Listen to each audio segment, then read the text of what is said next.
कृष्णा, राधे राधे। आज के इस वीडियो में हम आपको सुनाएंगे फागुन मास की पूर्णिमा यानी फागुन मास की पूर्णिमा कथा।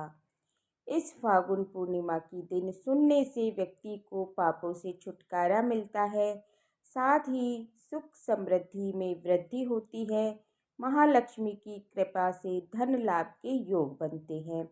हर साल पूर्णिमा को भक्त और वैष्णव अधिक उत्साह के साथ मनाते हैं, क्योंकि इस दिन होली का त्योहार भी मनाया जाता है। इस दिन गंगा, यमुना आदि पवित्र नदियों में स्नान और दान जरूर करना चाहिए। पूर्णिमा तिथि पर श्री हरि के संग माँ लक्ष्मी पूजा अर्चना करने का विशेष विधान है।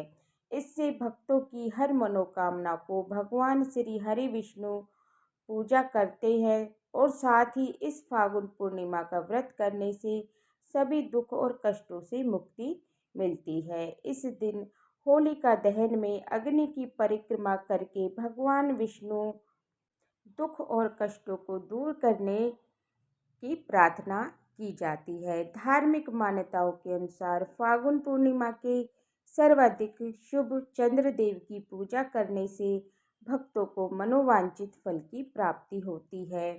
और आपसे यह प्रार्थना है कि कथा अंत तक आप जरूर सुने, क्योंकि अधूरी कथा सुनने से पाप लगता है। और कथा को होने से पहले हमारे चैनल को सब्सक्राइब करके एक बार कमेंट्स में जय श्री लक्ष्मी नारायण अवश्य लिखें। भगवान श्री हरि विष्णु और माता लक्ष्मी इस कथा को फागुन पूर्णिमा के दिन सुन रहे सभी भक्तों की सारी मनोकामनाएं पूरी करें, उनका जीवन धन्य धान्य सुख समृद्धि से भरे। तो आइए अब शुरू करते हैं फागुन पूर्णिमा 2025 की कथा। तो प्रेम से बोलिए श्री गणेशाय नमः। फागुन पूर्णिमा के दिन पूर्णिमा की कथा पूर्ण होलिका दहन की कथा का रसपान किया जाता है। सतयुग में महाश्री कश्यप और उनकी पत्नी यानी प्रजापति दक्ष की पुत्री दिधि के गर्भ में दो भयंकर राक्षसों का जन्म हुआ था, जिनके नाम थे हिरणाक्ष और हिरण्यकश्यपु। हिरणाक्ष का अंत भगवान श्री हरि विष्णु के बरा अवतार ने किया था। राक्षस हिरण्यकश्यपु इसी कारण भगवान विष्णु को अपना घोर शत्रु मानता था, क्योंकि विष्णु भगवान ने ही हिरण्यकश्यपु के भाई का अंत किया था। राक्षस हिरण्यकश्यपु के पुत्र थे प्रहलाद, जो जन्म से ही महान विष्णु भक्त थे। प्रहलाद जी जन्म से ही विष्णु भक्त कैसे बने, इसके पीछे भी एक कथा है। जब हिरण्यकश्यपु की पत्नी गयाधु जब गर्भ से थी तो उन्हें देवराज इंद्र ने बंदी बना लिया था। वो गयाधु को लेकर अमरावती जा रहे थे। तभी मार्ग में उन्हें देव ऋषि नारद मिले गए। नारद जी इंद्रदेव के साथ गयाधु को देखकर बोले, देवराज आप इन्हें लेकर कहाँ जा रहे हैं? ये सुनकर इंद्रदेव ने कहा, हे देव ऋषि, गयाधु गर्भ से है, इनके अंदर हिरण्यकश्यपु जैसे दुष्ट आत्मा का अंश है, जिसका वध करके मैं इस स्त्री को जीवित छोड़ दूंगा। इस पर देव ऋषि नारद बोले, इसके गर्भ में तो श्री हरि नारायण का परम भक्त है, अंत में इसे छोड़ दो। इंद्र नारद मुनि की ये बात सुनकर देवराज इंद्र ने गयाधु को छोड़ दिया। फिर देव ऋषि नारद हिरण्यकश्यपु की पत्नी को अपने आश्रम में ले गए और बोले, बेटी, जब तक हिरण्यकश्यपु की तपस्या पूरी नहीं हो जाती तब तक निश्चिंत होकर यहीं रहो। तब से गयाधु देव ऋषि नारद के आश्रम में रहने लगी और उनके दिव्य प्रवचनों का रसपान भी करती रही। इसका गयाधु के अंदर पल रहे शिशु का बहुत गहरा प्रभाव हुआ। माता के पेट में ही भक्त प्रहलाद ने नारद जी के द्वारा पूरे श्रीमद् भागवत पुराण कथा सुन ली थी। जब समय आया तो गयाधु ने एक पुत्र को जन्म दिया, जिसका नाम रखा गया प्रहलाद। इस कारण भक्त प्रहलाद जन्म से ही महान विष्णु भक्त थे।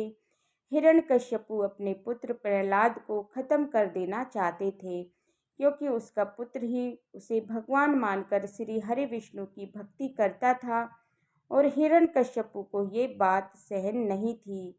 वो भी हरि विष्णु को अपना शत्रु मानता था। उसके राज्य में जो भी श्री हरि विष्णु की भक्ति करता था वो उन्हें कष्ट और पीड़ाएं देता था। ऐसे में ही जब उसका अपना पुत्र प्रहलाद भगवान विष्णु की भक्ति करता है तो वो अपने पुत्र से ही नफरत करने लगता है और प्रहलाद का अनेक प्रकार के कष्ट देता है। कभी प्रहलाद जी को पर्वत शिखर से फेंका गया, कभी भयंकर विषधारी सांपों के बीच में डाला गया, कभी हाथी के पांवों के नीचे लिटा दिया गया। पर श्री हरि विष्णु की कृपा से प्रहलाद को कभी कोई कष्ट नहीं हुआ। हर पल भगवान श्री हरि विष्णु अपने भक्त प्रहलाद की रक्षा करते रहे और प्रहलाद जीवित और सुरक्षित रहे।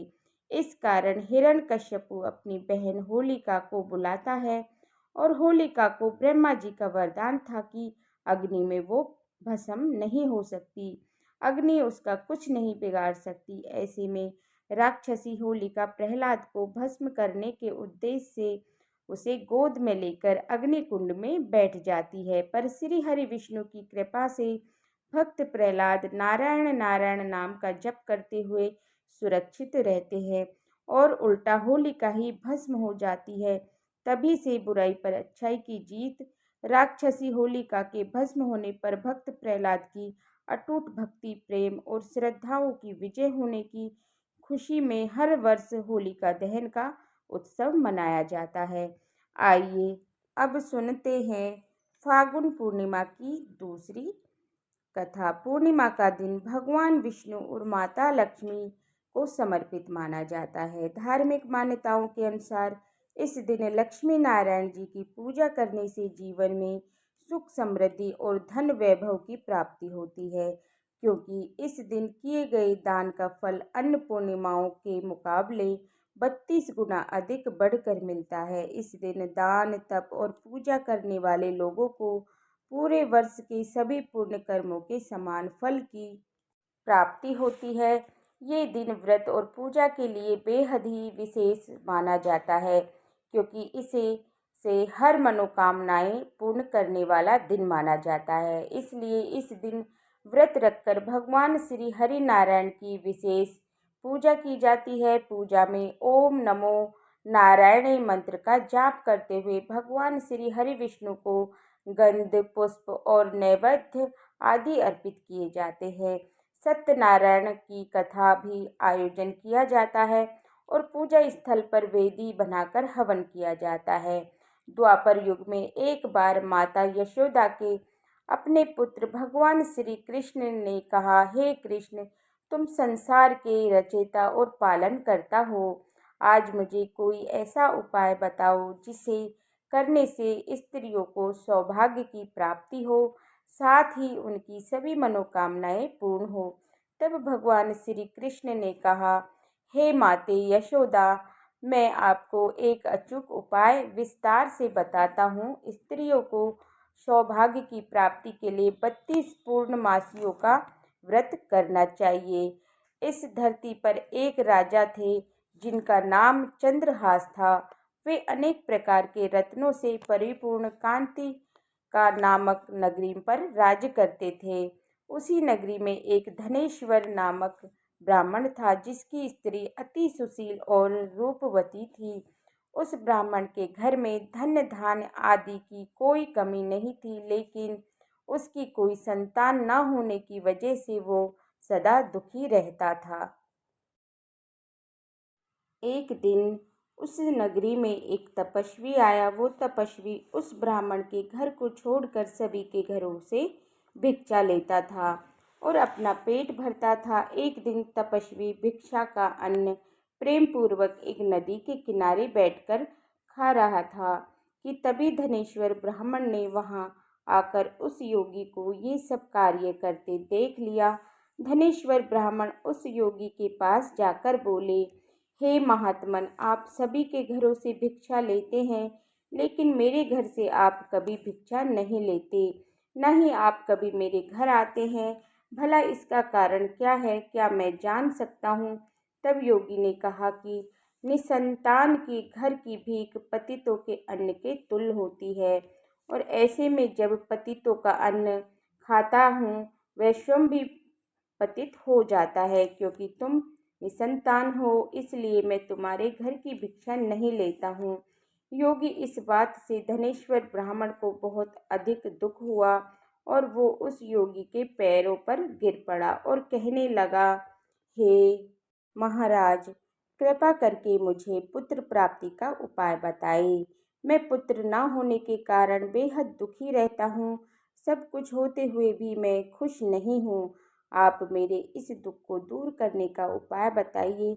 ये सुनकर योगी कहने लगे, हे ब्राह्मण, तुम चंडी देवी की आराधना करो। योगी के कहे अनुसार धनेश्वर ब्राह्मण ने मंदिर में जाकर चंडी देवी की उपासना की और उपवास किया। चंडी देवी ने 16 दिन उसे सपने में आकर दर्शन दिए और कहा, हे धनेश्वर, जा तेरे पुत्र होगा, लेकिन वो 16 वर्ष की आयु तक ही जीवित रहेगा। लेकिन यदि तुम दोनों स्त्री पुरुष 32 पूर्णमासियों का व्रत करोगे तो वह दीर्घायु को अवश्य प्राप्त हो करेगा। प्रातःकाल तुम्हें इस स्थान के समीप ही एक आम का वृक्ष दिखेगा। उस पर चढ़कर एक फल तोड़कर शीघ्र ही अपने घर जाना और वह फल अपनी स्त्री को खिला देना। ऋतु स्नान के बाद जब वह स्वच्छ होकर भगवान शिव शंकर का ध्यान करके उस फल को खा लेगी, तब शंकर भगवान की कृपा से उसको पुत्र हो जाएगा। तब धनेश्वर ब्राह्मण ने ठीक वैसा ही किया जैसा चंडी देवी ने बताया और उसकी स्त्री गर्भवती हो गई। देवी माँ की कृपा से उन्हें एक अत्यंत सुंदर पुत्र प्राप्त हुआ, जिसका नाम उन्होंने देवीदास रखा। दुर्गा जी की आज्ञा अनुसार धनेश्वर ब्राह्मण की पत्नी यानी देवीदास की माता ने 32 पूर्णमासियों का व्रत करना प्रारंभ कर दिया। 16 वर्ष लगते देवीदास की माता पिता को चिंता होने लगी कि कहीं उनके पुत्र की इस वर्ष प्राण ना चले जाए। धनेश्वर ब्राह्मण ने देवीदास के मामा को बुलाया और कहा कि देवीदास 1 वर्ष तक काशी में जाकर विद्या का अध्ययन करे, ऐसी हमारी इच्छा है। इसके साथ में तुम्हें चले जाओ और 1 वर्ष के बाद इसको वापस लौटा लाना। इस तरह देवीदास को एक घोड़े पर बिठाकर अपने मामा के साथ काशी पर भेज दिया गया। धनेश्वर ब्राह्मण ने अपने पुत्र की दीर्घायु के लिए भगवती दुर्गा की आराधना और पूर्णमासियों का व्रत करना शुरू कर दिया। इस प्रकार 32 पूर्णमासियों का व्रत उसने पूरा किया। कुछ समय बाद मामा और भांजे देवीदास किसी नगर में रात बिताने के लिए ठहरे हुए थे। उस दिन उस गांव में एक ब्राह्मण की कन्या का विवाह होने वाला था। जिस धर्मशाला में वर और उसकी बारात ठहरी हुई थी, वहीं देवीदास और उसके मामा भी ठहरे हुए थे। संयोग से कन्या को तेल आदि चढ़ाकर मंडप आदि का कृतज्ञ किया गया तो लगन के समय को धनुर्वाद हो गया। तब वर के पिता की नज़र देवीदास पर पड़ी और उन्होंने सोचा कि ये तो मेरे पुत्र के जैसा ही सुंदर है, मैं क्यों ना इसके साथ अपनी कन्या का लगन करा दूं और बाद में विवाह के अन्य कार्य मेरे लड़के के साथ पूर्ण हो जाएंगे। ऐसा सोचकर वर के पिता देवीदास के मामा के पास जाकर बोला कि तुम थोड़ी देर के लिए अपने भांजे को मुझे दे दो। और उसने अपनी योजना तब उन्हें बताई। तब उसको मामा कहने लगा, जो कुछ भी मधुपरक जो कन्यादान के समय आदि मिले वो सब हमें दे दिया जाए, तो ही मेरा भांजा इस बारात का दूल्हा बनेगा। ये बात वर के पिता ने स्वीकार कर ली और इस तरह से देवीदास का विवाह उस कन्या के साथ हो गया। पर पत्नी के साथ वो भोजन ना कर सका और उसने अपने मन में सोचने लगा कि न जाने ये कैसी स्त्री होगी, लड़के को ऐसा करना सही नहीं लगा और उसकी आंखों में आंसू आ गए। तब वधू ने पूछा कि आप इतने दुखी क्यों हैं? तब उसने सब बातें लड़की को बता दी। तब कन्या कहने लगी, अब हमारी शादी हो गई है। देव, ब्राह्मण और अग्नि के सामने ही मैंने आपको अपना पति बनाया है, इसलिए अब आप ही मेरे पति हैं। अब मैं आपकी पत्नी रहूंगी, किसी अन्य की नहीं। तब देवीदास ने कहा, ऐसा मत करिए, क्योंकि मेरी आयु कम है, मेरे बाद आपकी भला क्या गति होगी। इन बातों पर आप विचार जरूर कर ले। परंतु वह कन्या दृढ़ विचार वाली थी।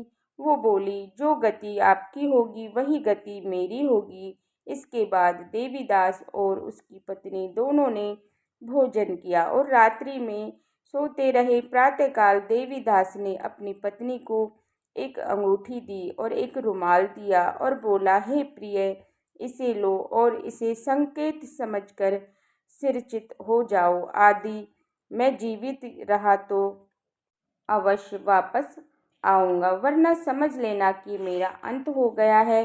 प्रातःकाल जब शादी के बाद पूरा कार्य होने के बाद जब बाराती मंडप में आए तो कन्या ने अपने पिता से कहा कि ये मेरा पति नहीं है और पूरी बात अपने पिता को बता दी और बारात वापस चली गई। इस प्रकार देवीदास काशी चला गया और कुछ समय बाद काल में प्रेरित होकर एक सर्प रात्रि के समय देवीदास को डसने के लिए वहां पर आया। परंतु देवीदास के माता पिता ने पूर्णमासियों का व्रत किया था, तो इसी व्रत के प्रभाव से सर्प देवीदास का काट ना सका, क्योंकि पहले ही उसकी माता 32 पूर्णमासियों का व्रत पूर्ण कर चुकी थी। इसी प्रकार मध्याह्न के समय काल वहां आकर स्वयं देवीदास के शरीर में उसके प्राणों को खींचने का प्रयत्न करने लगा, जिससे देवीदास मूर्छित होकर पृथ्वी पर गिर पड़ा। उसी समय पार्वती जी के साथ श्री शंकर जी वहां पर पधार गए और देवीदास को मूर्छित दशा में देखकर पार्वती जी ने भगवान शिव शंकर से कहा कि ये वही बालक है जिसकी माता ने 32 पूर्णिमाओं का व्रत किए थे। इसके प्रभाव से इसके जीवन का अंत दोष कट चुका है। माता भवानी के कहने पर भगवान शिव शंकर ने देवीदास को प्राणों का दान दे दिया। उधर देवीदास की स्त्री अपने नगर में अपने पति की प्रतीक्षा कर रही थी। जब 16वां वर्ष व्यतीत हो गया तब देवीदास भी अपने मामा के साथ काशी से चल दिया और वो कुछ दिन बाद अपनी पत्नी के घर पहुंच गया। लड़की के पिता ने खूब सारा धन देकर अपनी पुत्री को देवीदास के साथ विदा कर दिया। कथा की समाप्ति करने के बाद श्री कृष्ण माता यशोदा को बताते हैं कि धनेश्वर और उसकी पत्नी की तरह जो भी 32 पूर्णिमासियों का व्रत रखती हैं वो सदा सौभाग्यवती और पुत्रवती रहती हैं। ऐसी और व्रत कथाएं सुनने के लिए हमारे चैनल को सब्सक्राइब करें और बेल आइकन बटन को प्रेस करें, जिससे कि आने वाली वीडियोज का नोटिफिकेशन आप सभी को समय पर मिल पाए। देखने के लिए बहुत बहुत धन्यवाद। फिर मिलती हूँ आपसे एक नए वीडियो के साथ। तब तक के लिए राधे राधे। जय श्री कृष्णा।